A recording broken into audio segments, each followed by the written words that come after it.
চলতি বছরের অক্টোবরে পূর্ব জেরুজালেম ও হাইফা থেকে গুপ্তচর বৃত্তির অভিযোগে ১৪ জনকে গ্রেফতার করে ইসরায়েল। সিআইএ কর্মকর্তা আসিফ রহমানের বিরুদ্ধে ইরানের হামলার বিষয়ে গোপন তথ্য ফাঁসের অভিযোগ এবং ইরানে মোসাদ সদস্য সন্দেহে কয়েকজনকে গ্রেফতার, সব মিলিয়ে মধ্যপ্রাচ্যে গুপ্তচর বৃত্তির বিষয়টি নতুন করে আলোচনায়। ইসরায়েলের সঙ্গে হামাস, হিজবুল্লাহ এবং ইরানের সংঘাতে গুপ্তচর বৃত্তির শিকড় কতদূর গড়িয়েছে তা নিয়ে ভাবতে শুরু করেছেন বিশ্লেষকরা।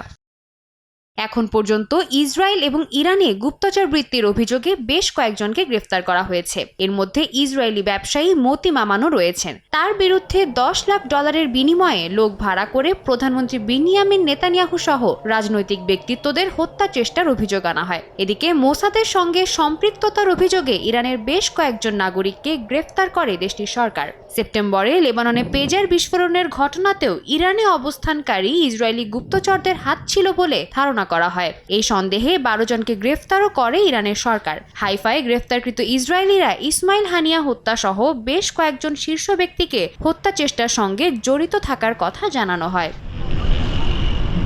কিংস কলেজ লন্ডনের সমরবিদ্যা বিভাগের অধ্যাপক আরন ব্রেগম্যানের দাবি, 1979 সালে ইরানের ইসলামী বিপ্লবের সময় থেকেই দেশটির বিরুদ্ধে কাজ করে যাচ্ছে ইসরায়েল। তেহরানের বিরুদ্ধে সুপরিকল্পিতভাবে কাজ করার জন্য তাই দীর্ঘ সময় পেয়েছে তেল আবিব। তবে ইসরায়েলের বিরুদ্ধে ইরানের গোয়েন্দা কার্যক্রম সেই তুলনায় বেশ নতুন বলে মনে করেন তিনি।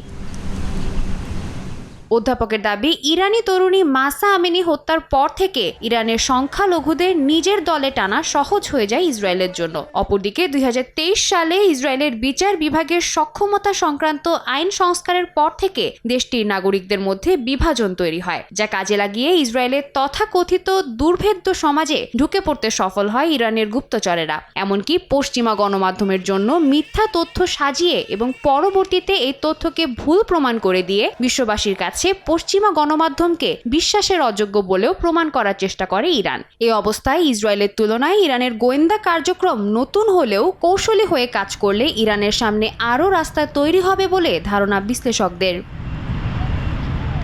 সাদিয়া তাসনিম, সময় সংবাদ।